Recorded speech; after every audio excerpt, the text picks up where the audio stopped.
Assalamualaikum warahmatullahi wabarakatuh. Innal hamdalillah nahmaduhu wa nasta'inuhu wa nastaghfiruh wa na'udzu billah min syururi anfusina wa sayyiati a'malina man yahdihillah fala mudilla lah wa may yudlil fala hadiya lah wa asyhadu an la ilaha illallah wahdahu la syarika lah wa asyhadu anna Muhammadan abduhu wa rasuluh. يا أيها الذين آمنوا اتقوا الله حق تقاته ولا تموتن إلا وأنتم مسلمون وبعد. Hadirin jamaah Masjid Agung Al-Ukhwah Bandung, para pendengar Radio Tarbiyah Sunnah Bandung, pendengar Radio Roja di beberapa kota, pemirsa Roja TV dan TV-TV lain, serta para netizen, kembali kita berjumpa membahas masalah tauhid. Kali ini rujukan kita adalah kitab Al-Qaulul Farid, Fawaid ala Kitab Tauhid, menjelaskan beberapa faidah yang berharga dari ayat-ayat tauhid yang ada di dalam kitab Tauhid. Ayat pertama tentang tauhid yang menunjukkan super pentingnya tauhid adalah Az-Zariyat 56. Allah berfirman, "Wa ma khalaqatul jinna wal insa illa liya'budun." Tidaklah aku ciptakan jin dan manusia kecuali untuk ibadah kepadaku. Makna ibadah adalah tauhid. Artinya, tidaklah aku ciptakan jin dan manusia kecuali untuk mentauhidkan aku, mentauhidkan Allah Azza wa Jalla dalam hal ibadah.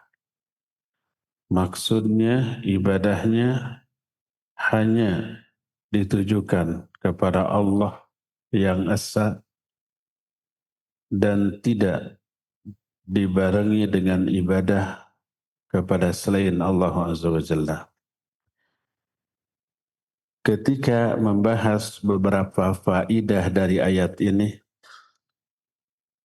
muallif menyatakan minal fawaid tahta hadhil ayah, di antara faidah dari ayat ini adalah zikrul hikmati min khalqillahi lil insi wal jin wa annahu ma khalaqal insa wal jinna illa liibadatihi. Faidah pertama adalah menerangkan hikmah penciptaan jin dan manusia oleh Allah Azza wa Jalla, yaitu jin manusia diciptakan hanya untuk beribadah kepada Allah, bukan untuk bersenang-senang, bukan untuk menikmati dunia.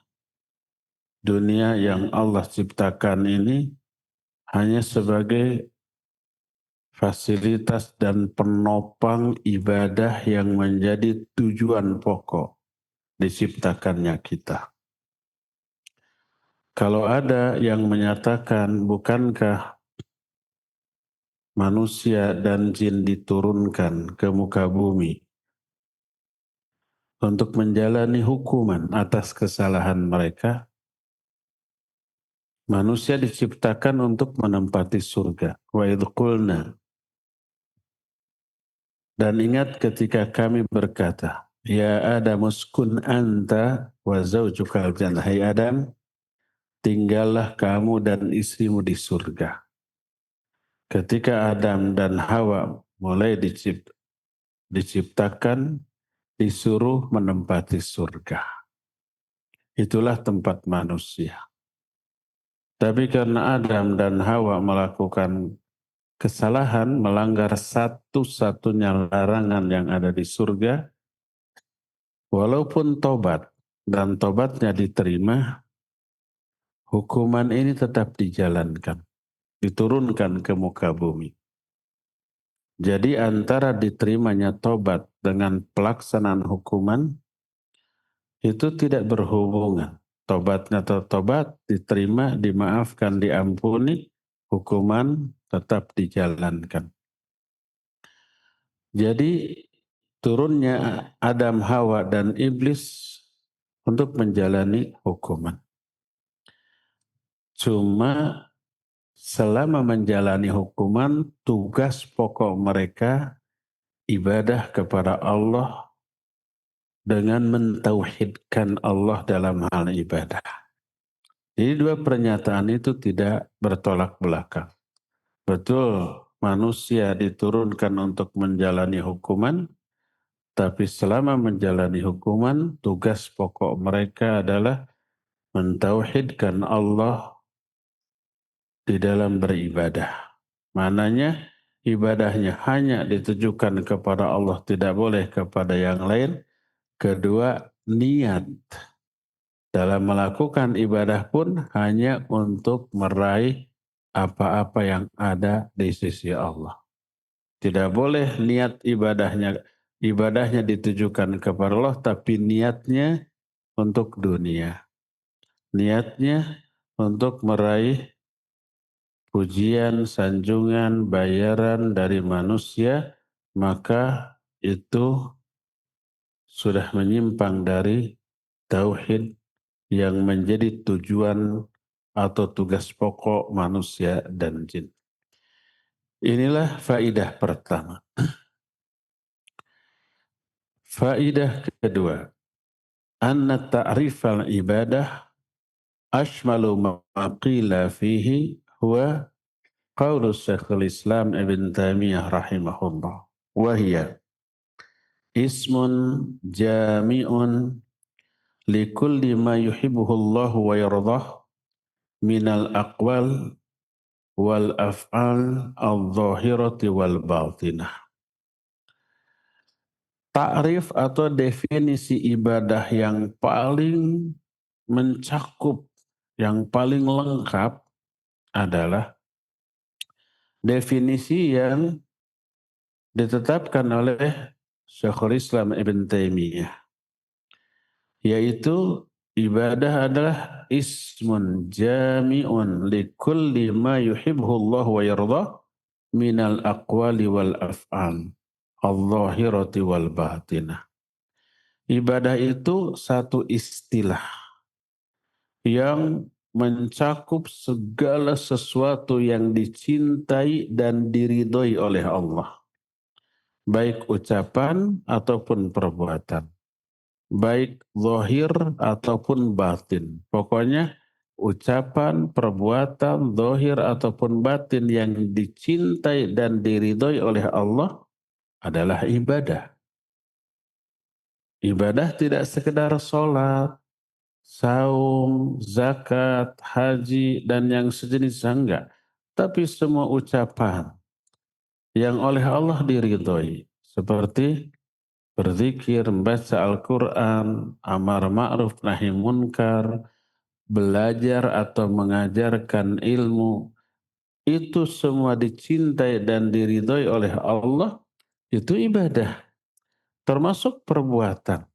Menolong orang, melepaskan orang lain dari kesulitan, mempermudah urusan orang, dicintai dan diridhoi oleh Allah, maka itu juga ibadah. Kenapa? Karena semua itu Allah cinta, bahkan memerintahkan, bahkan memberi iming-iming pahala. Man yassara musliman yassarahullah. Siapa orang yang mempermudah urusan seorang muslim, Allah akan mempermudah urusan dia dunia akhirat. Man nafasa an mu'minin kurbatan, siapa orang yang melepaskan satu kesulitan dari diri seorang mukmin, Allah akan melepaskan dia dari kesulitan dunia sampai akhirat. Jadi al jaza min jinsil amal. Balasan akan Allah berikan sesuai dengan jenis perbuatan. Wallahu fi aunil abdi, maka nal abdu fi auni akhi. Allah akan selalu menolong seorang hamba selama hamba itu menolong saudaranya. Lihat, ridhonya Allah, cintanya Allah terhadap perbuatan menolong orang, meringankan beban orang, melepaskan orang dari kesulitan.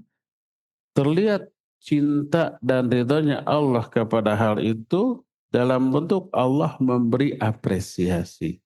Allah memberi reward, Allah memberi balasan. Maka itu pun merupakan ibadah kepada Allah Azza wa Jalla. Inilah faidah yang kedua.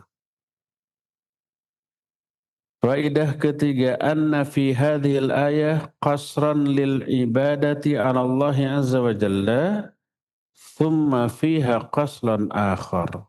Wahuwa annal ibrata min khalqihi azza wa jalla wal maqsuda min insya'ihi lil khalqi ayya'buduhu. Di dalam ayat ini terdapat qasr, pembatasan. Ibadah hanya boleh kepada Allah, tidak boleh kepada yang lainnya, dan maksud utama diciptakan manusia hanya untuk ibadah, bukan yang lain. Kekhususan makna seperti itu diambil dari tarkib. Tarkib itu susunan kalimat, yaitu berupa adanya pasangan huruf nafi dengan istisna. Nafi itu artinya kata yang bermakna tidak, wama dan tidaklah. Khalaqtu, aku menciptakan. Wama, huruf ma di sini disebut huruf nafi. Makna nafi artinya tidak. Terus ada illa. Illa ini disebut istisna. Istisna itu artinya pengecualian. Tidaklah aku ciptakan jin dan manusia kecuali untuk ibadah. Kalau ada pasangan nafi dengan huruf istisna, ini maknanya khusus. Apa makna khusus itu? Diciptakannya jin dan manusia khusus untuk ibadah. Dengan hanya satu tujuan, ibadah, bukan yang lain.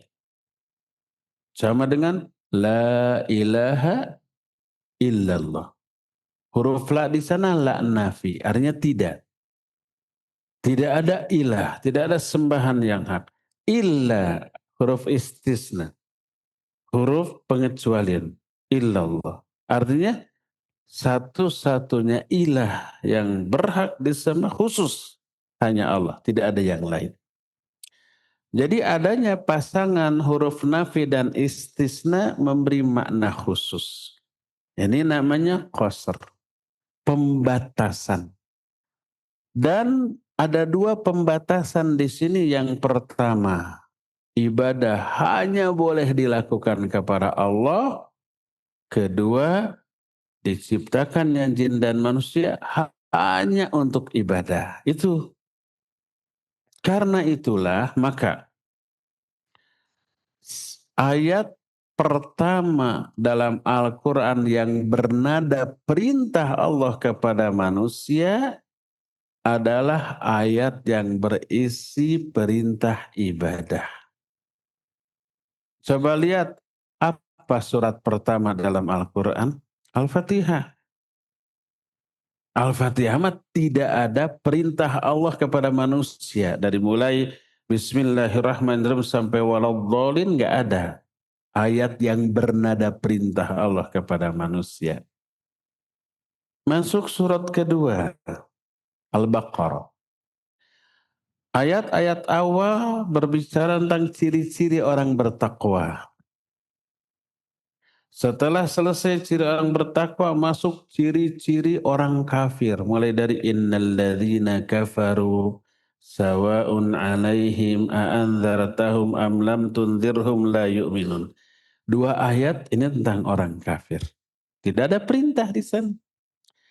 Mulai yang ketiga, wa minan nasi may yaqulu amanna. Ini ciri orang munafik. Sampai ayat yang ke-20. Wallahu ala innallaha ala kulli syai'in qadir. Dari ayat 1 sampai ayat 20 tidak ada ayat yang bernada perintah Allah kepada manusia. Baru ayat yang ke-21-nya ini bernada perintah. Apa isi perintahnya? Ibadah. Allah menyatakan dalam Al-Baqarah 21, ya ayyuhan nasu'budu rabbakumul ladzi khalaqakum walladzina min qablikum la'allakum tattaqun. Hei manusia, beribadahlah kalian kepada Rabb kalian yang telah menciptakan kalian dan menciptakan orang-orang sebelum kalian agar kalian bertakwa. Inilah ayat pertama dalam Al-Quran yang isinya perintah Allah kepada manusia. Ternyata isi perintahnya ibadah. Sudah dijelaskan tadi di awal, Ibnu Abbas radhiyallahu anhu menyatakan seluruh lafaz ibadah maknanya tauhid. Sehingga arti ya ayyuhan nasu'budu rabbakum, hai manusia, tauhidkan Rabb kalian oleh kalian dalam hal ibadah. Artinya esahkan ibadah kalian hanya kepada Allah dan tidak boleh kepada yang lainnya. Dan ini menunjukkan super pentingnya ibadah. Pertama karena memang manusia diciptakan untuk ibadah, juga jin, dan ibadah maknanya tauhid. Yang keduanya ayat pertama dalam Al-Quran yang bernada perintah Allah kepada manusia, isi perintahnya adalah ibadah dan ibadah maknanya adalah tauhid. Faidah yang berikutnya. Anna Allah Azza wa Jalla qad takaffala birizqi ibadih. Wa kullama kana al-'abdu atwa' wa a'bad lahu kullama kana rizquhu wasi'an. Fala yanshaghilu ahadun birrizqi an ibadatihi. Ini perhatikan, ini sangat penting. Ini rahasia yang oleh Allah dibongkar kepada kita, ya. Tadi Allah menyuruh kita ibadah, untuk itu tujuan kita dihidupkan, diciptakan. Tapi selain Allah menetapkan ibadah sebagai tugas pokok, Allah memfasilitasi manusia di alam dunia untuk melakukan ibadah dalam bentuk rizki kepada mereka. Jadi Allah telah menjamin rizki manusia untuk melakukan ibadah, untuk menopang ibadah. Maka setiap kali seorang hamba lebih giat ibadahnya, lebih taat kepada Allah, rizkinya lebih Allah tambah lagi, lebih Allah luaskan lagi. Karena apa? Karena rizki itu Allah berikan untuk menopang ibadah. Maka jangan sampai seseorang untuk mencari rizki sampai mengabaikan ibadah. Karena rizki dicari untuk menopang ibadah, bukan untuk melalaikan ibadah. Allah berfirman dalam Al-Quran surah Az-Zariyat ayat 75. Kata Allah Azza wa Jalla, ma uridu minhum rizqin wa ma uridu ayut'imun innallaha huwar razzaqu dzul quwwatil matin. Kenapa Allah memerintahkan manusia untuk ibadah? Allah tidak menginginkan rizki dari manusia. Ibadah yang dilakukan oleh manusia itu bukan berupa rizki yang kita berikan kepada Allah, bukan. Wa ma uridu imun. Allah juga tidak menghendaki manusia memberi makan kepada Allah. Allah nggak butuh makanan. Yang butuh itu kita. Tidak seluruh makhluk butuh makanan. Para malaikat nggak butuh makan, nggak butuh minum, nggak butuh pasangan. Karena anatomi tubuhnya oleh Allah diciptakan berbeda dengan kita. Kita diciptakan oleh Allah dengan anatomi tubuh yang mengharuskan kita makan, kita minum, kita bernafas, dan kita mengeluarkan sampah yang masuk ke dalam tubuh kita. Manusia begitu, binatang begitu, jin begitu, malaikat mah tidak.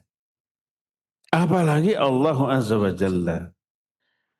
Jadi Allah menyuruh ibadah tidak berarti agar manusia memberi rizki atau memberi makan kepada Allah. Karena apa? Innallaha huwar razzaq dzul quwwatil matin. Karena Allah lah sang pemberi rizki. Jadi rizki akan Allah berikan berbanding lurus dengan kualitas dan kuantitas ibadah yang dilakukan oleh manusia. Dan ibadah bukan hanya sholat. Banyak ibadah yang membutuhkan dana, iya. Haji, umroh, zakat, infak, sodakoh, menolong orang, dakwah, jihad. Jihad kan dengan harta dan jiwa. Dakwah bagian dari jihad ini. Keluarkan harta dan jiwa. Waktu, seluruh potensi yang kita miliki untuk dakwah, untuk jihad. Dan itu semuanya butuh dana, butuh uang. Maka semakin seseorang bertekad untuk mengamalkan perintah Allah dalam hal apapun, Allah akan fasilitasi dengan dipermudahnya rizki untuk melakukan ibadah-ibadah seperti itu. Jadi jamaah sekalian ingat, rizki dicari untuk menopang ibadah, bukan melalaikan ibadah. Orang sekarang terbalik, demi mencari rizki ibadah diabaikan. Padahal rizki Allah turunkan sebagai fasilitas untuk meningkatkan kualitas dan kuantitas ibadah kepada Allah Azza wa Jalla. Itulah faidah yang keempat. Faidah yang kelima. Itsbatu sifatil khalqi lillah fi qawlihi khalaqatu. Ayat ini memberi faidah tetapnya sifat menciptakan bagi Allah. Dari ayat wa ma khalaqtul jinna wal ins, tidaklah aku menciptakan jin dan manusia kecuali untuk ibadah. Salah satu di antara sifat Allah menciptakan. Dan salah satu di antara nama Allah Khaliq, sang pencipta. Innallaha huwa, tadi disebutkan innallaha khaliqu kulli syai. Allah itu pencipta segala sesuatu. Tapi ada tapinya. Di dalam beberapa ayat, di antara Al-Mu'minun ayat 14, Allah menyatakan fatabarakallahu ahsanul khaliqin. Maha barokah Allah sebagai sebaik-baik pencipta. Kalau Allah disebut sebagai sebaik-baik pencipta, apakah maknanya ada pencipta lain selain Allah? Ya, Allah pencipta terbaik. Ada nggak pencipta lain selain Allah? Iya, tapi jauh kualitasnya, kemampuannya di bawah kemampuan Allah dalam hal menciptakan. Tapi ada tapinya. Makna menciptakan yang dinisbatkan kepada Allah dengan kepada makhluk berbeda. Adapun menciptakan sebagai sifat Allah, maknanya adalah mengadakan sesuatu yang tadinya tidak ada. Alam jagat raya ini tadinya tidak ada, oleh Allah diadakan. Itu menciptakan. Manusia, jin, malaikat tadinya tidak ada, oleh Allah diadakan. Itu makna menciptakan yang dinisbatkan kepada Allah. Jadi makna menciptakan adalah ijadu syai' minal adam. Mengadakan sesuatu padahal sesuatu itu tadinya tidak ada. Adapun kalau menciptakan ini ditujukan kepada makhluk, maka makhluk disebut menciptakan bukan berarti mengadakan yang tadinya tidak ada, tapi merubah sesuatu yang ada menjadi bentuk lain.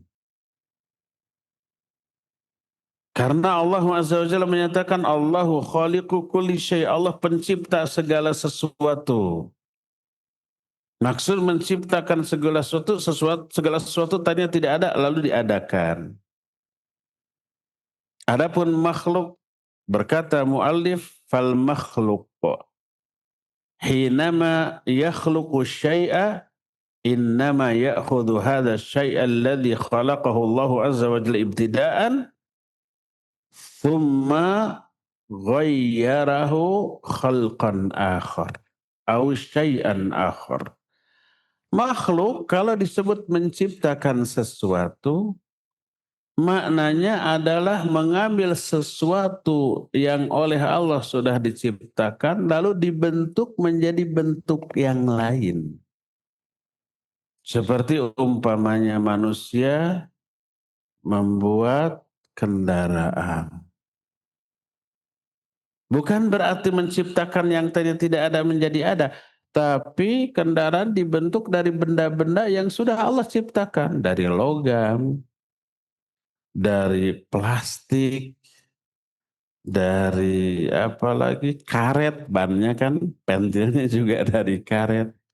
Dari kain, kulit, jok-joknya juga kan itu dari kain, dari sudah ada bahan-bahan itu yang Allah ciptakan, lalu dikreasikan, dibentuk menjadi bentuk lain oleh manusia.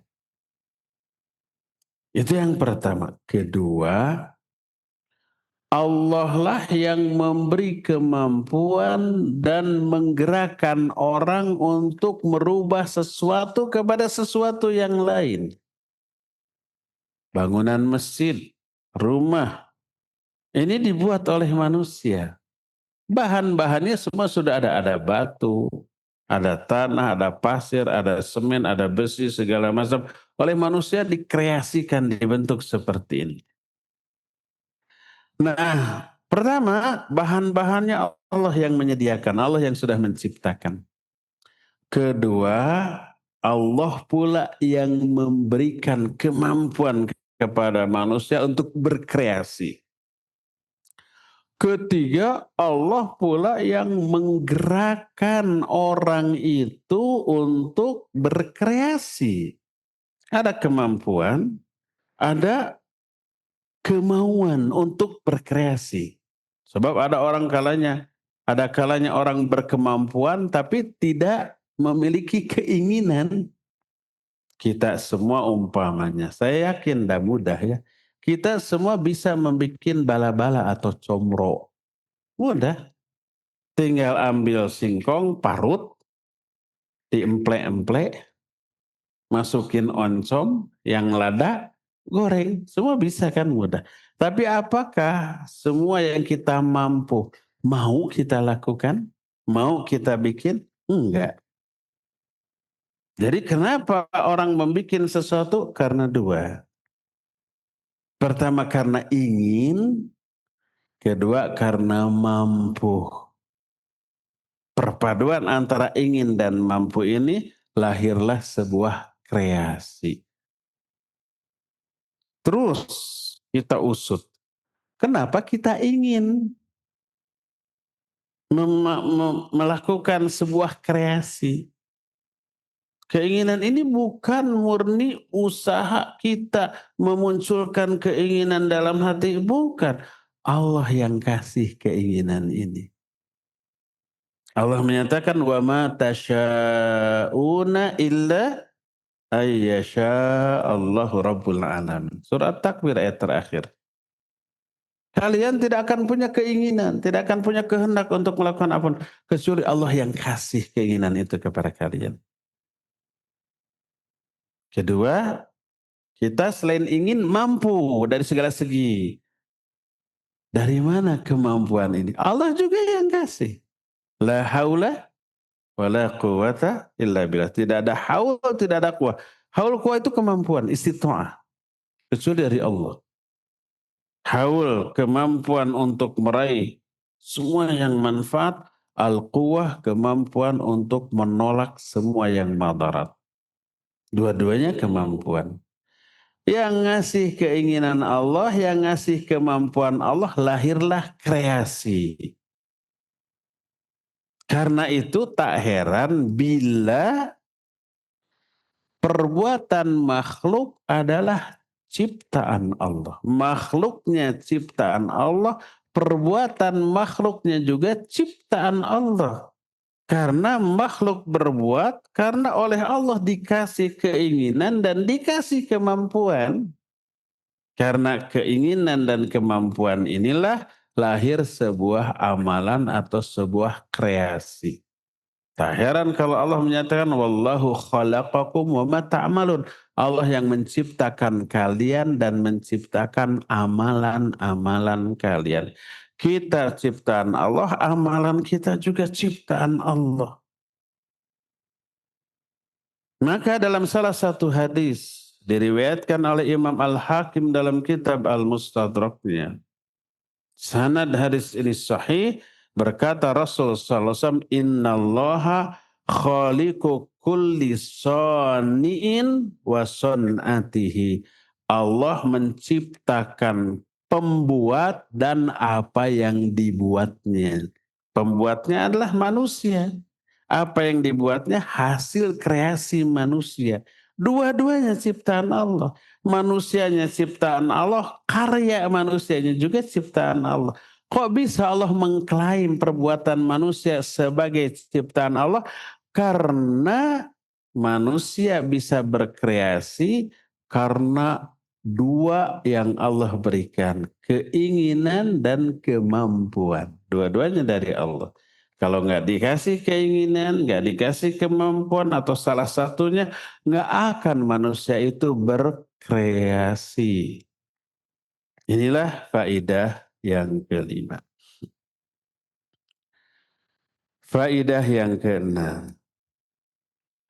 Anna jinna ma'muruna bi'ibadatillah fahum yastawuna ma'al ins fi aslil amri bil ibadah. Ayat ini pun menjelaskan bahwa jin juga diperintahkan untuk beribadah sama halnya dengan manusia. Untuk ibadah, kalau jin beribadah dapat pahala. Kalau melalaikan dosa, terancam azab. Iya, sama dengan manusia, tidak ada bedanya. Karena itulah maka jin ada yang beriman, ada yang tidak. Ada yang soleh, ada yang jahat. Dalam surah Al-Jin Allah menyatakan berkata jin wa inna minna solihun wa minna duna dzalik kunna tara'iqa qidada. Di antara kami ada yang soleh. Di antara kami ada juga yang jahat. Kunna tara'iqa qidada. Kami bangsa jin menempuh jalan yang berbeda-beda. Seperti halnya manusia. Manusia ada yang muslim, ada yang non-muslim. Yang non-muslim ada yang Nasrani, Yahudi, Hindu, Buddha, ateis, segala apa ada. Jin juga begitu. Kunna tara'iqa qidada. Kami menempuh jalan hidup yang berbeda-beda. Sama dengan manusia. Di antara jin ada yang ngaji, ada. Mungkin di sini juga ada ya. Mungkin, saya nggak lihat. Kalau ngajinya ke kita, kayak kita pemahamannya, amalannya juga. Kalau yang nggak ngaji ya larut di dalam kesenangan dunia, mengabaikan perintah, melanggar larangan seperti halnya manusia. Jadi pada hakikatnya jin dan manusia statusnya di mata Allah Azza wa Jalla sama, harus ibadah, dipahalai bila ibadah dan terancam dosa azab apabila mengabaikan ibadah tersebut. Faidah ketujuh. Anna amral jin bi ibadatihi azza wa jalla yadullu dilalatan wahidatan ala annahum la ya'lamuna al-ghaib. Wa man i'taqada annahum ya'lamuna al-ghaib faqad kafara billahi azza wa jalla.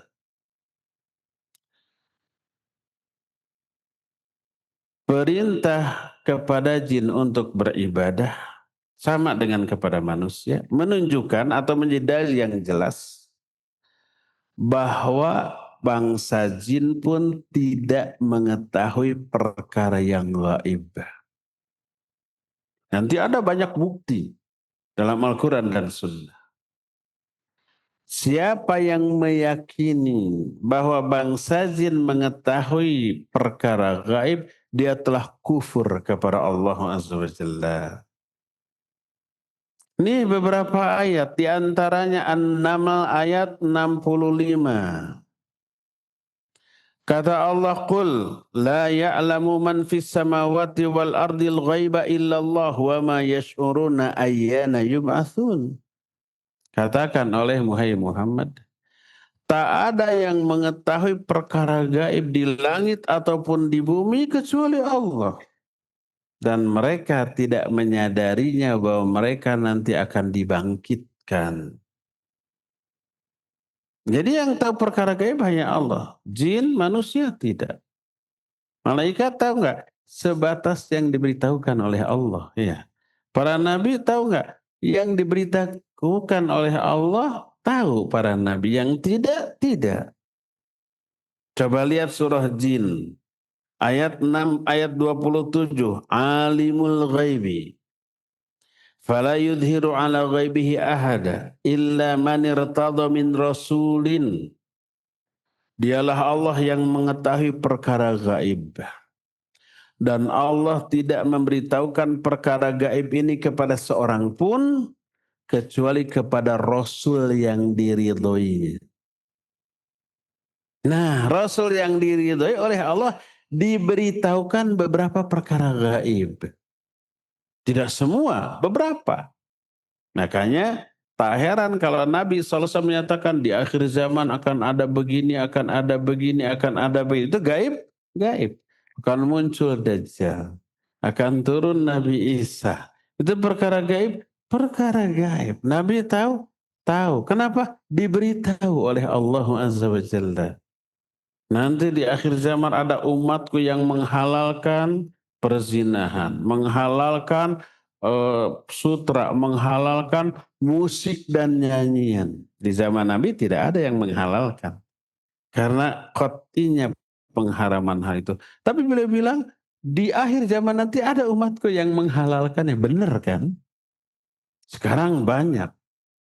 Dan yang menghalalkan bukan orang awam, tapi berstatus ustadz. Pasti diambil nasnya dari Quran Sunnah. Qurannya benar, sunnahnya benar. Apa yang salah? Interpretasi mereka, penafsiran mereka, pemahaman mereka tentang ayat dan hadis itu yang keliru. Sehingga kesimpulannya menghalalkan apa yang Allah haramkan. Ini perkara gaib karena belum terjadi di zaman Nabi SAW. Dan ternyata di zaman kita terbukti. Itu perkara gaib? Iya. Perkara besok lusa, perkara gaib. Nggak ada yang tahu. Nabi tahu, diberitahu oleh Allah. Alimul ghaib. Fala yudhiru ala ghaibihi ahadan illa man irtada min rasulin. Allah yang mengetahui yang gaib dan Allah tidak memberitahukan perkara gaib ini kepada seorang pun kecuali kepada Rasul yang diridhoinya. Nih lihat di dalam surah Saba 14. Dulu bangsa jin tunduk, takluk, takut kepada Nabi Sulaiman. Apapun yang dilakukan, diperintahkan oleh Nabi Sulaiman, nurut. Ketika Nabi Sulaiman menyuruh bangsa jin untuk membangun sebuah bangunan, diawasi oleh Nabi Sulaiman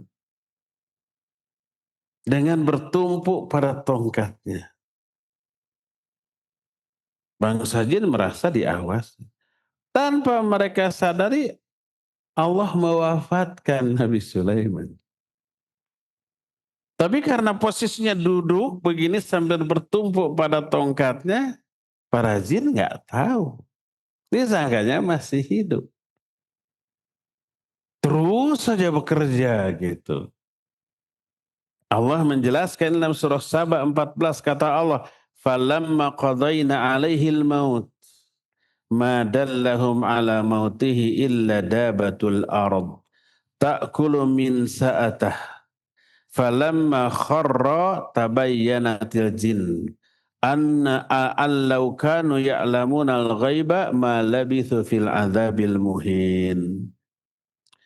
Ketika kami menetapkan kematian bagi Sulaiman, tidak ada yang menunjukkan kematian Sulaiman itu kecuali rayap-rayap yang memakan tongkat Nabi Sulaiman. Tongkat kan terbuat dari kayu, dimakan rayap. Rapuh baru Nabi Sulaiman tersungkur. Falamma kharra, ketika Nabi Sulaiman tersungkur jatuh. Tabayyanatil jin, baru si jin itu mengetahui, sadar bahwa Sulaiman sudah mati dan kematian Nabi Sulaiman perkara gaib. Tapi tidak diketahui oleh bangsa jin. Allah menyatakan, "Laukanu ya'lamunal ghaiba."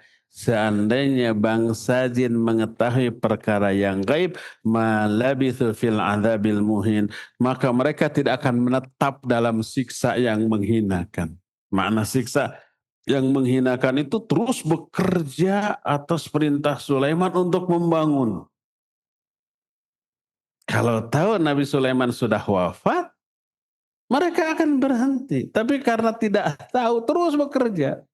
Dan itu lama, karena dimakannya tongkat oleh rayap pasti memakan waktu yang sangat lama. Jadi bangsa jin karena diperintah oleh Allah untuk beribadah seperti kita, mereka tidak mengetahui perkara gaib. Adapun mereka umpamanya mengetahui apa yang tidak diketahui oleh manusia, itu tak ubahnya seperti antara sesama manusia. Orang lain mengetahui apa yang tidak kita ketahui. Umpamanya saudara kita, teman kita ada di Jakarta. Dia mengetahui situasi kondisi Jakarta, kita tidak tahu. Kita nanya ke mereka, gimana? Saya mau ke Jakarta. Apakah kondisi di dalam kota Jakarta macet apa tidak? Orang Jakarta pasti tahu karena melihat. Lalu mereka memberitahukan ke kita lewat telepon, lewat web, media sosial, media komunikasi macam-macam. Sebagian manusia mengetahui apa yang tidak diketahui oleh manusia lain, begitu juga bangsa jin. Mengetahui apa yang tidak kita ketahui dan mereka tidak mengetahui sebagian yang kita tahu.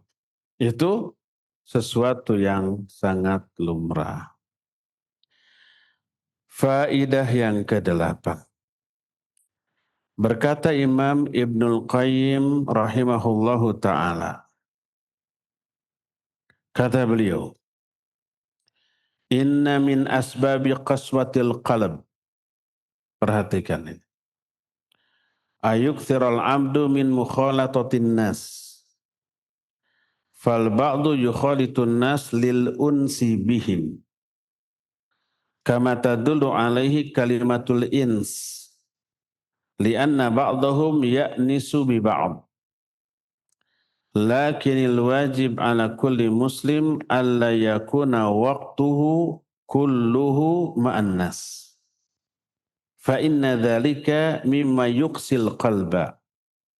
Wa 'azamul unsi ayyakunal muslimu anisan bidzikri rabbih.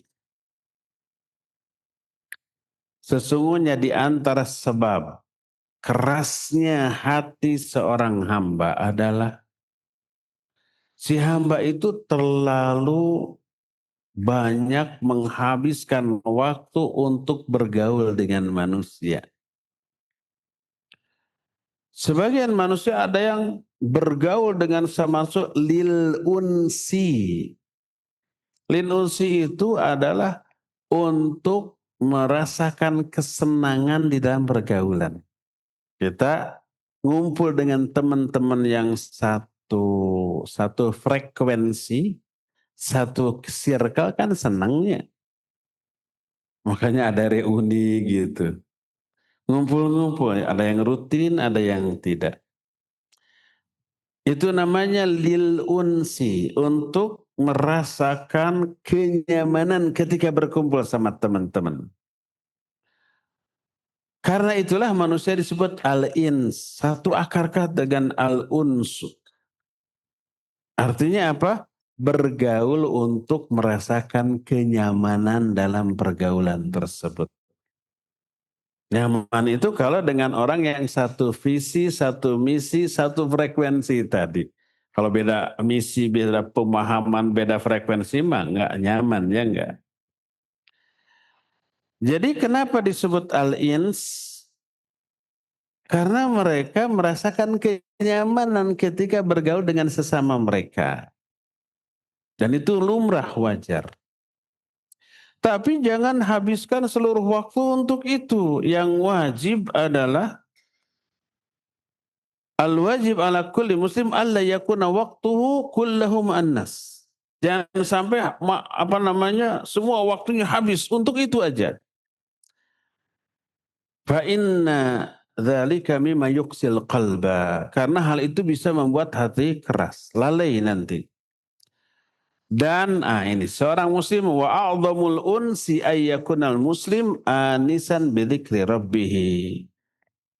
Perasaan nyaman yang paling agung adalah seorang muslim merasakan kenyamanan ketika berzikir kepada Allah, berkomunikasi dengan Allah, taqarrub kepada Allah.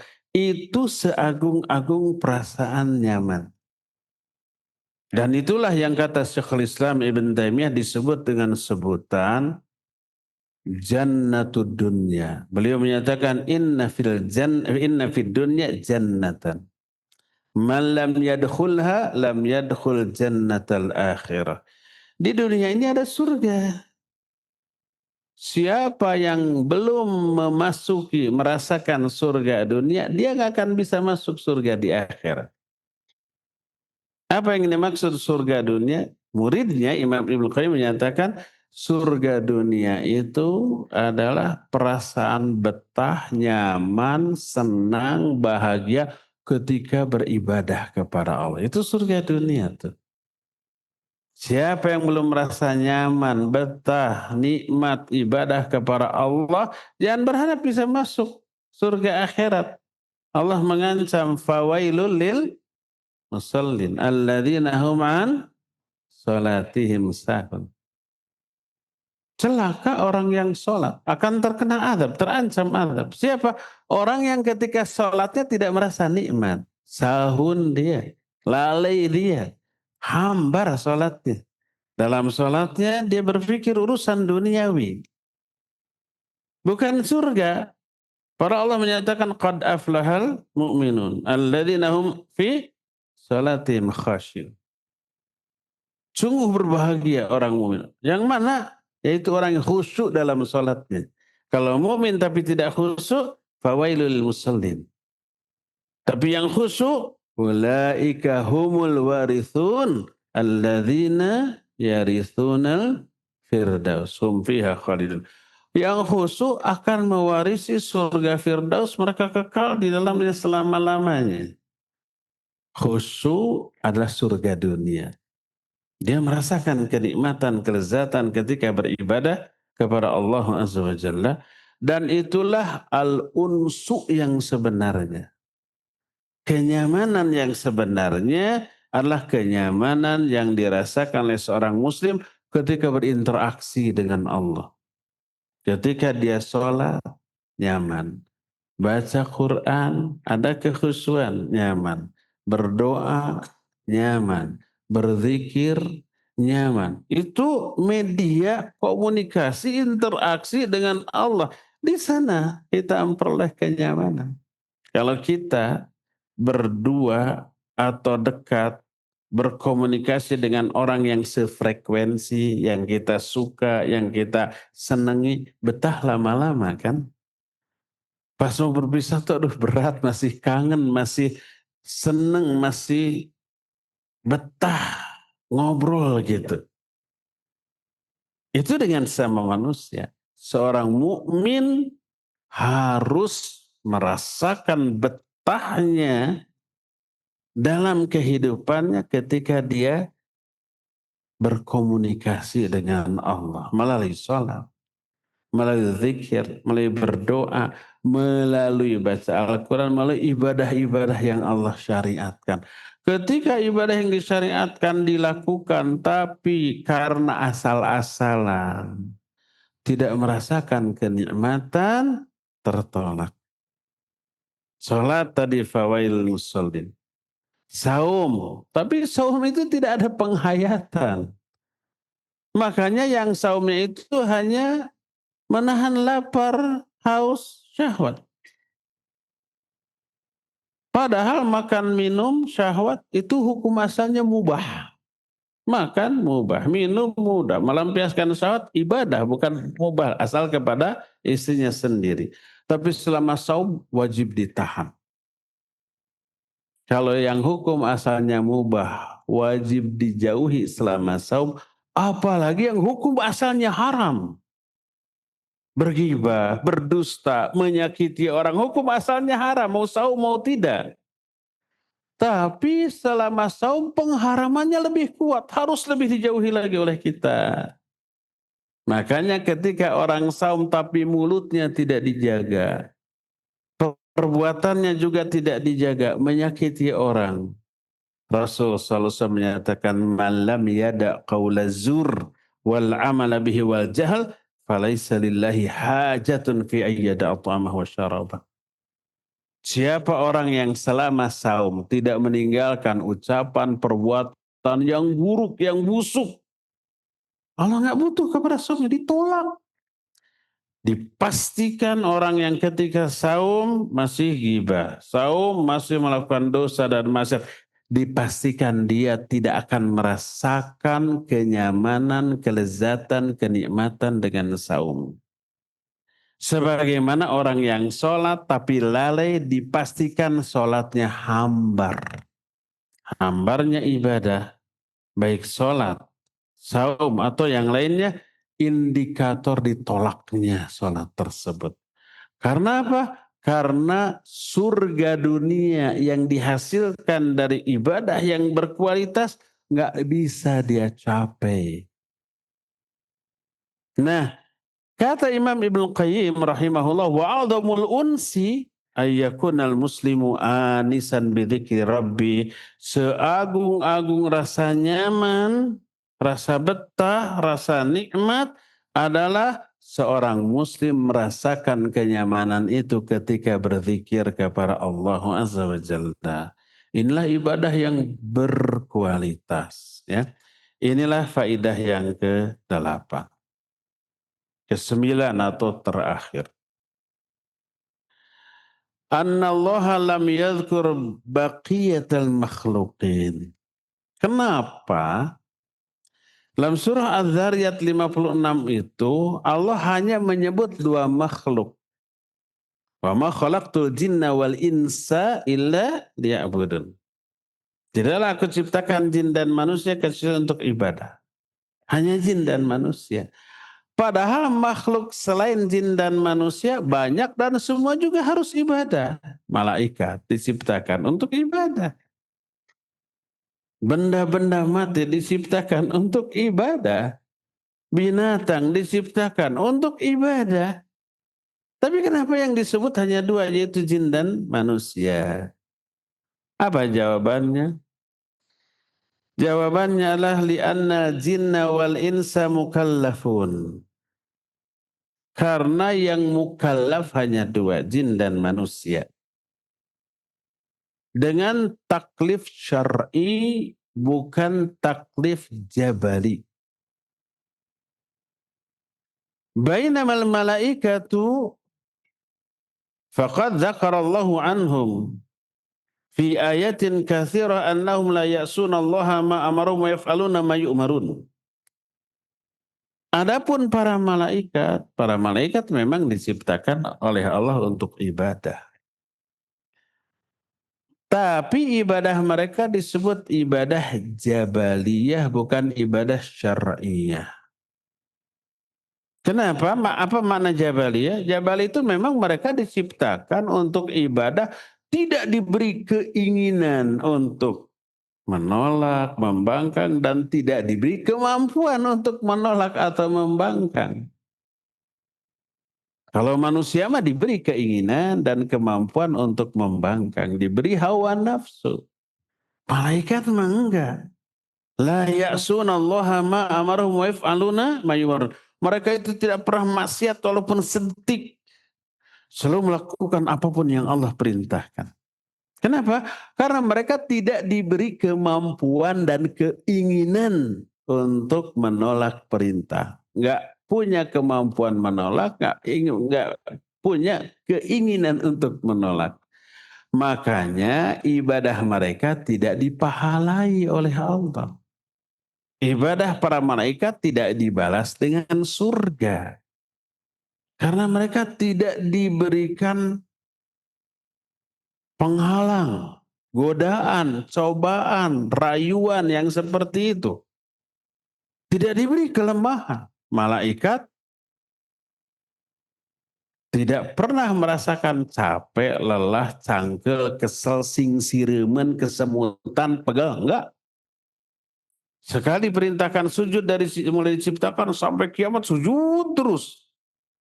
Pegel? Enggak. Cangkel? Enggak. Lapar? Lemes? Enggak. Tidak diberi kelemahan itu. Kalau manusia sujud 10 menit, enggak bisa bangun tuh. Kebas, enggak. Mati rasa, sing siremen. Apa sing siremen tuh? Kemasukan semut. Apa? Kesemutan. Diberi kelemahan, diberi halangan, diberi godaan, diberi hawa nafsu. Ada setan yang menggoda lagi. Kalau malaikat, nggak bisa didekati setan untuk menolak perintah Allah, nggak ada. Makanya karena manusia diberi kelemahan, ada rasa malas, harorea, lemas, gitu, lemah, cangkel, capek, lelah.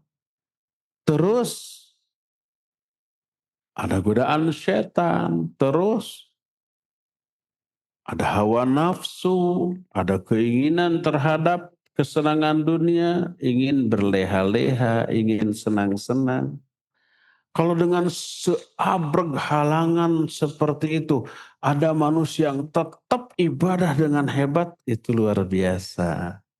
Nilai ibadah manusia tersebut hebat. Walaupun kalau dibandingkan dengan kehebatan ibadah malaikat, nggak ada apa-apanya ibadah manusia. Tapi kenapa lebih bernilai? Karena manusia tetap ibadah walaupun banyak halangan, banyak gangguan, banyak godaan. Kalau malaikat sehebat itu nggak ada halangan, nggak ada gangguan, nggak ada apa-apa. Makanya kalau manusia tetap ibadah, diberi reward, diapresiasi, diberi pahala.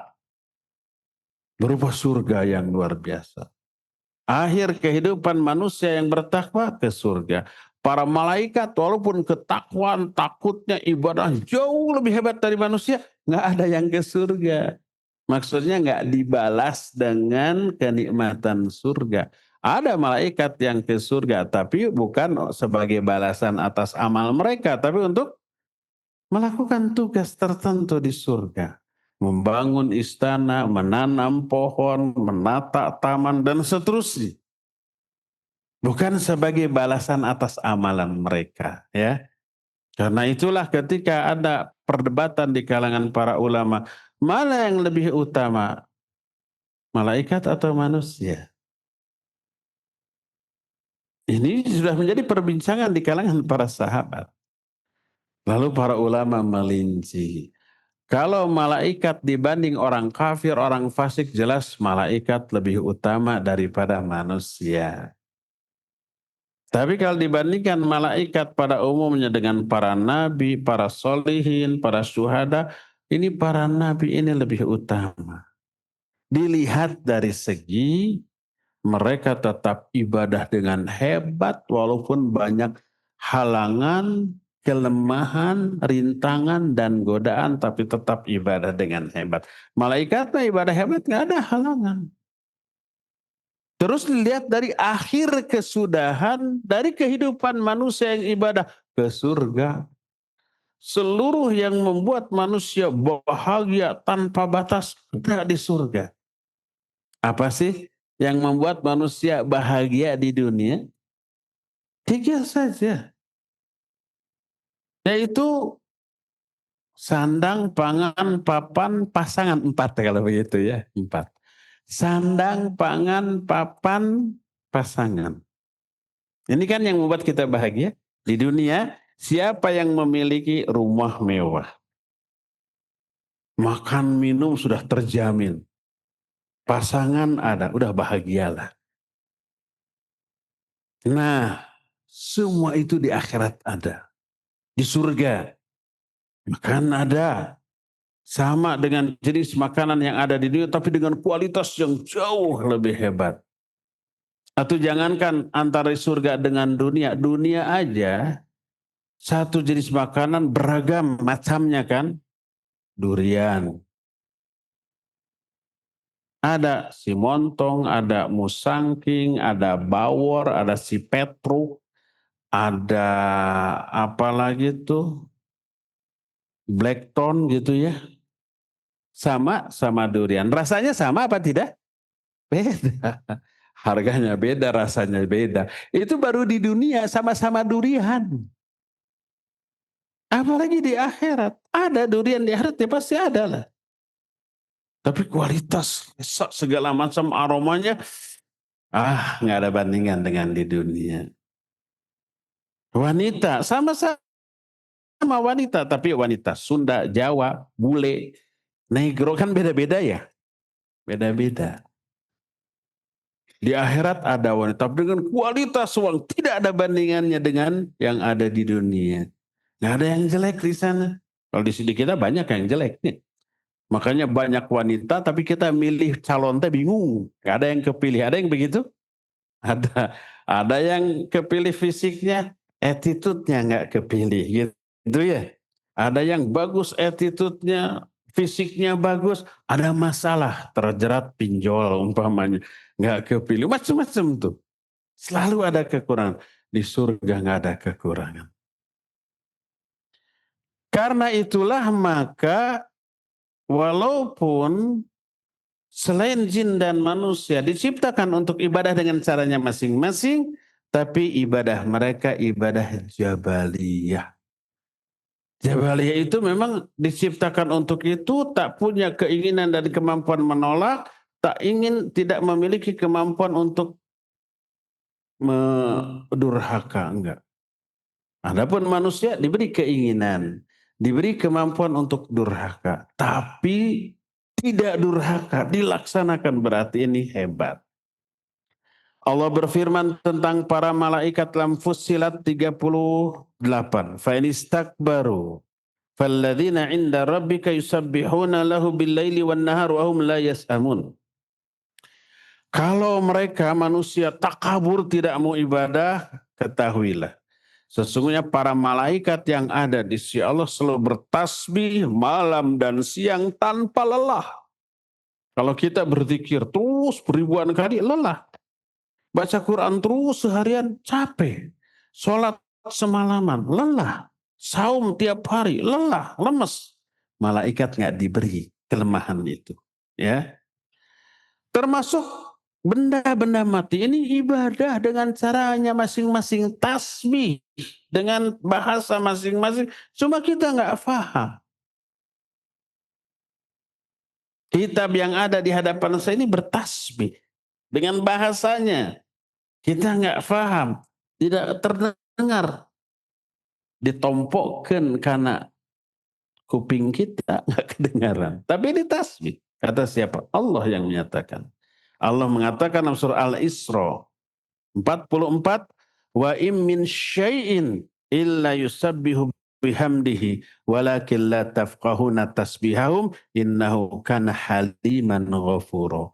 Tak ada sesuatu pun makhluk termasuk benda mati kecuali mereka bertasbih memuji Allah, tapi kalian tidak memahami tasbih mereka.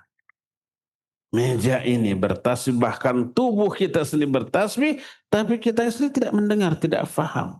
Mereka ibadah dengan cara masing-masing, dan ibadahnya ibadah jabaliyah. Karena jabaliyah tidak dipahami. Ibadah yang dilakukan oleh manusia dan jin disebut ibadah syar'iyah. Ibadahnya itu sesuatu yang disyariatkan, yang wajib kita lakukan. Kita diberi kemampuan untuk melakukan atau untuk menolak. Diberi keinginan untuk melakukan atau menolak. Kalau orang seperti makhluk seperti kita diberi keinginan untuk menolak, diberi kemampuan untuk menolak, tapi tidak menolak, kekeh melaksanakan perintah dengan berkualitas, ini prestasi yang hebat. Makanya layak untuk diberi reward atau apresiasi balasan pahala dari Allah Azza wa Jalla. Inilah 9 faidah yang kita ambil dari surah Az-Zariyat ayat 56 tadi. Cukup ya untuk sore ini sampai di sini, dan insyaallah kita jumpa kembali di hari Jumat yang akan datang. Subhanakallahum bihamdik asyhadu an la ilaha illa anta astaghfiruka wa atubu ilaik. Walhamdulillahirabbil alamin. Wassalamualaikum warahmatullahi wabarakatuh.